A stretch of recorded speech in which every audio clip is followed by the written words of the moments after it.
وہ بالا خانے میں رہتا تھا۔ جب وہ قصے کہانی والے چلے گئے میں اوپر گیا، جس کمرے کا میں دروازہ کھولتا اسے اندر سے بند کر لیتا، کیونکہ اگر قوم میری ہٹ پا لیتی تو مجھے قتل بھی کیے بغیر نہ چھوڑ دی۔ میں اس کی طرف گیا تو میں نے دیکھا کہ وہ ایک اندھیرے کمرے میں اپنے اہل و یال کے درمیان سو رہا ہے، لیکن میں اتنا نہ جان سکا کہ وہ گھر کے کس گوشے میں سو رہا ہے۔ تو میں نے کہا ابو رافع، اس نے کہا کون ہے؟ میں نے اس کی آواز کی طرف تلوار چلائی اور اس کا انتہائی خوف و دہشت کی بنا پر جو اس وقت مجھ پر طاری ہو گئی، تلوار کا وار کارگر نہ ہوا، وہ چیخا تو میں گھر سے باہر گیا، کچھ دیر ٹھہرا پھر داخل ہوا۔ تو میں نے کہا ابو رافع یہ آواز کیسی ہے؟ اس نے کہا تیری ماں پر افسوس ہو، کوئی شخص گھر میں ہے، اس نے تلوار کا مجھ پر وار کیا ہے۔ اس مرتبہ بھی میں نے اس کی آواز پر تلوار ماری، اب بھی اس پر وار کارگر نہ ہوا تو میں نے تلوار کی نوک اس کے پیٹ میں گھونپ دی اور اتنا زور لگایا کہ وہ اس کی پشت سے پار ہوگی۔ میں نے جان لیا کہ میں نے اس کو قتل کر دیا ہے۔ پھر میں ایک دروازہ کھولتا گیا، یہاں تک کہ میں نیچے کے درجے پر پہنچ گیا۔ چاندنی رات ہی میں نے خیال کیا کہ زمین ہے، قدم بڑھایا، درم سے گر پڑا، میری پنڈلی ٹوٹ گئی۔ میں نے ٹوٹی ٹانگ پر اپنی دستار باندھی اور نکل کر قلعے کے دروازے پر بیٹھ گیا۔ میں نے کہا آج رات نہیں جاؤں گا یہاں تک کہ مجھے اس کو قتل کرنے کا یقین نہ ہو جائے۔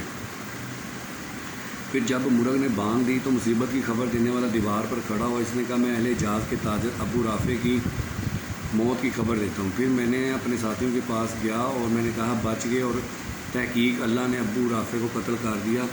پھر میں حضور صلی اللہ علیہ وسلم کی خدمت میں حاضر ہوا، میں نے سارا واقعہ بیان کیا تو حضور صلی اللہ علیہ وسلم نے فرمایا اپنا پاؤں پھیلاؤ۔ میں نے اپنا پاؤں پھیلایا تو حضور صلی اللہ علیہ وسلم نے اس پر اپنا دست انور پھیرا۔ مجھے ایسا محسوس ہوا جیسا کہ مجھے کبھی درد ہوا ہی نہیں۔ حدیث نمبر 57 جو کہ اس باب کی آخری حدیث ہے، عظیم سیدنا مصطفیٰ اس باب کا نام ہے، اس کی آخری حدیث ہے کہ حضرت سعد رضی اللہ تعالیٰ عنہ سے روایت ہے، آپ نے فرمایا فتح مکہ کے دن حضور صلی اللہ علیہ وسلم نے تمام لوگوں کو امان دی سوائے 4 آدمیوں اور 2 عورتوں کے، اور ان کے متعلق فرمایا انہیں قتل کر دو اگرچہ تم انہیں کعبے کے پردے کے پیچھے ہی کیوں نہ پاؤ۔ ان مردوں کے نام یہ ہے اکرمہ بن ابی جہل، عبداللہ بن قتل، مکیز بن سبابہ، عبداللہ بن سعد بن ابی سرہ۔ حضرت محمد بن سحنون رحمۃ اللہ نے فرمایا تمام علماء کا اجماع ہے کہ حضور صلی اللہ علیہ وسلم کی گستاخی اور آپ کی تنقید کرنے والا کافر ہے، اس کے لیے اللہ کے عذاب کی وعید ہے اور امت کے نزدیک اس کا حکم یہ ہے کہ اسے قتل کر دیا جائے۔ جو اس کے کفر اور عذاب میں شک کرے وہ بھی کافر ہے۔ اسی طرح امام ابن المنذر نے نقل کیا کہ جس نے صریحاً نبی مکرم صلی اللہ علیہ وسلم کو سب و شتم کیا اس کے قتل کے وجوب پر جمیع امت کا اتفاق ہے۔ جی تو دوستو اب ہمارے اس کتاب کے ماشاءاللہ 2 باب مکمل ہو چکے ہیں۔ کتاب کا نام عقائد اہل سنت احادیث نبویہ کی روشنی میں ہے۔ پہلا باب تو محبت سیدنا مصطفیٰ صلی اللہ علیہ وسلم، دوسرا باب ہے تعظیم سیدنا مصطفیٰ صلی اللہ علیہ وسلم۔ اب تیسرا باب جو ہم شروع کرنے لگے ہیں اس کا نام ہے عظمت سیدنا مصطفیٰ صلی اللہ علیہ وسلم۔ اس میں پچھلے باب کی طرح قرآنی آیات کا ترجمہ کیا گیا، اس کے بعد احادیث شروع ہوں گی۔ یہ دوسرے باب میں حدیث نمبر ہم نے 57 کور کر لی۔ اس میں جو حدیث شروع ہوگی وہ 58 نمبر سے شروع ہوگی۔ اس سے پہلے جو آیات ہیں ماشاءاللہ کافی سلسلے میں عظمت سیدنا مصطفیٰ کے بارے میں قرآنی آیات کا ترجمہ ہے، وہ پہلے ہم کر لیتے ہیں کور اسے، تو پھر انشاءاللہ حدیث کا ترجمہ بھی جاری رکھیں گے۔ تو سورۃ البقرہ کی آیت نمبر 144 کا ترجمہ ہے تحقیق ہم دیکھ رہے ہیں بار بار تمہارا آسمان کی طرف منہ کرنا، تو ضرور ہم تمہیں اس قبلے کی طرف پھیر دیں گے جس میں تمہاری رضا ہے، بس پھیر دو اپنا چہرہ مسجد حرام کی طرف۔ پھر سورۃ بقرہ کی آیت نمبر 146 ہے وہ جن کو ہم نے کتاب عطا فرمائی وہ اس نبی کو ایسے پہچانتے ہیں جیسے آدمی اپنے بیٹے کو پہچانتا ہے۔ سورہ بقرہ کی آیت نمبر 253 ہے یہ رسول ہیں کہ ہم نے ان میں بعض کو بعض پر فضیلت دی، بعض کو بعض پر فضیلت دی، ان میں کسی سے اللہ نے کلام فرمایا کوئی وہ ہے جو جسے سب پر درجوں بلند کیا، اور ہم نے مریم کے بیٹے عیسیٰ کو کھلی نشانیاں دی اور پاکیزہ روح سے اس کی مدد فرمائی۔ پھر سورۃ آل عمران کی آیت نمبر 81 اور 82 ہے جس کا ترجمہ اور یاد کرو جب اللہ نے انبیاء سے پختہ وعدہ لیا کہ جب میں تمہیں کتاب اور حکمت عطا فرماؤں تو پھر تمہارے پاس وہ رسول تشریف لائے جو تمہاری کتابوں کی تصدیق فرمانے والا ہو تو تم ضرور اس پر ایمان لانا اور ضرور اس کی مدد کرنا۔ فرمایا کیا تم نے اقرار کیا اور اس پر میرا بھاری ذمہ لیا؟ ہم سب نے عرض کی ہم نے اقرار کیا۔ تو فرمایا ایک دوسرے پر گواہ ہو جو میں بھی تمہارے ساتھ گواہ ہوں، میں ہوں تو جو کوئی اس کے بعد پھرے تو وہی لوگ فاسق ہیں۔ سورۃ آل عمران کی آیت نمبر 164 کا ترجمہ ہے، بے شک اللہ نے بڑا احسان فرمایا مومنین پر جب انہی میں سے ایک رسول بھیجا جو ان پر اس کے آیات پڑھتا ہے اور انہیں خوب پاک کرتا ہے، انہیں کتاب و حکمت کی تعلیم دیتا ہے، بے شک وہ اس سے پہلے کھلی گمراہی میں تھے۔ پھر سورۃ النساء کی آیت نمبر 61 ہے جس کا ترجمہ ہے، اور جب ان سے کہا جائے کہ اللہ کی اتاری ہوئی کتاب اور رسول صلی اللہ علیہ وسلم کی طرف آؤ تو تم دیکھو کہ منافق تم سے منہ موڑ کر پھر جاتے ہیں۔ سورۃ النساء کی آیت نمبر 113، اے محبوب تم پر اللہ کا بہت بڑا فضل ہے۔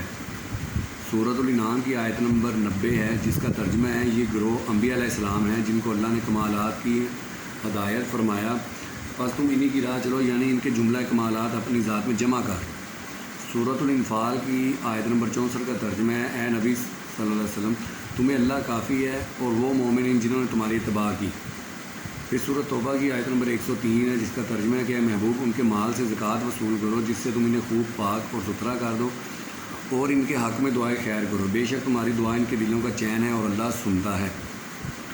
سورۃ توبہ کی آیت نمبر 128 کا ترجمہ ہے، بے شک تمہارے پاس تشریف لائے تم میں سے وہ رسول جن پر تمہارا مشقت میں پڑنا گرا ہے، تمہارے بھلائی کے بہت چاہنے والے مسلمانوں پر کمال مہربان رحمت کرنے والا۔ پھر سورۃ الانبیاء کی آیت نمبر 107 ہے، اور ہم نے آپ کو تمام جہانوں کے لیے رحمت بنا کر بھیجا۔ اسی طرح سورۃ نور کی آیت نمبر 63 ہے جس کا ترجمہ ہے، وہ رسول کی دعا کو آپس میں ایسے نہ ٹھہرا لو جیسے تم میں سے ایک دوسرے کی دعا۔ سورۃ الشورى کی آیت نمبر 218-19 کا ترجمہ ہے، وہ اللہ جو تمہیں دیکھتا ہے جب تم کھڑے ہوتے اور سجدہ کرنے والوں میں تمہارے پھرنے کو۔ سورۃ الاحزاب کی آیت نمبر 45 اور 46 کا ترجمہ ہے، غیب کی خبریں بتانے والے نبی، بے شک ہم نے تمہیں بھیجا گواہ بنا کر اور خوشخبری دیتا اور ڈر سناتا ہوا، اور اللہ کی طرف سے اس کے حکم سے بلاتا اور چمکا دینے والا آفتاب۔ سورۃ الاحزاب کی آیت نمبر 56 کا ترجمہ ہے، بے شک اللہ اور اس کے فرشتے اپنے نبی پر درود بھیجتے ہیں، ایمان والو تم بھی ان پر درود اور خوب سلام بھیجو۔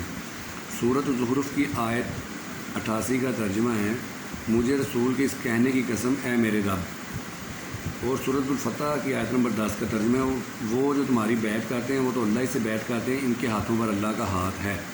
سورۃ النجم کی آیت نمبر 1 سے 4 کا ترجمہ ہے،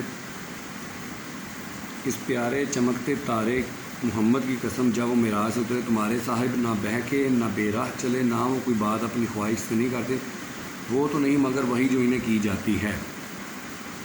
سورۃ المنافقون کی آیت نمبر 8 ہے، اور عزت تو اللہ اور اس کے رسول اور مسلمانوں ہی کے لیے ہے مگر منافقوں کی خبر نہیں۔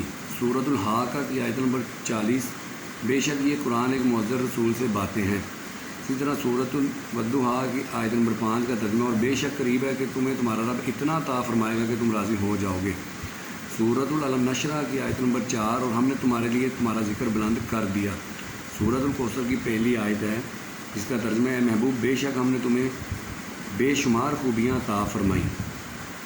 تو دوستو یہ میں نے آیات کا ترجمہ کیا ہے، یہ ہمارا تیسرا باب شروع ہو چکا ہے، عظمت سیدنا مصطفیٰ صلی اللہ علیہ وآلہ وسلم۔ تیسرے باب میں حدیث نمبر 58 سے لے کے تو یہ سلسلہ کافی آگے تک جا رہا ہے،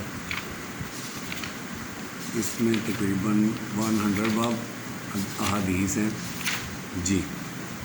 حدیث نمبر 58 سے لے کے حدیث نمبر 108، یعنی حدیث نمبر 58 سے لے کے حدیث نمبر 108۔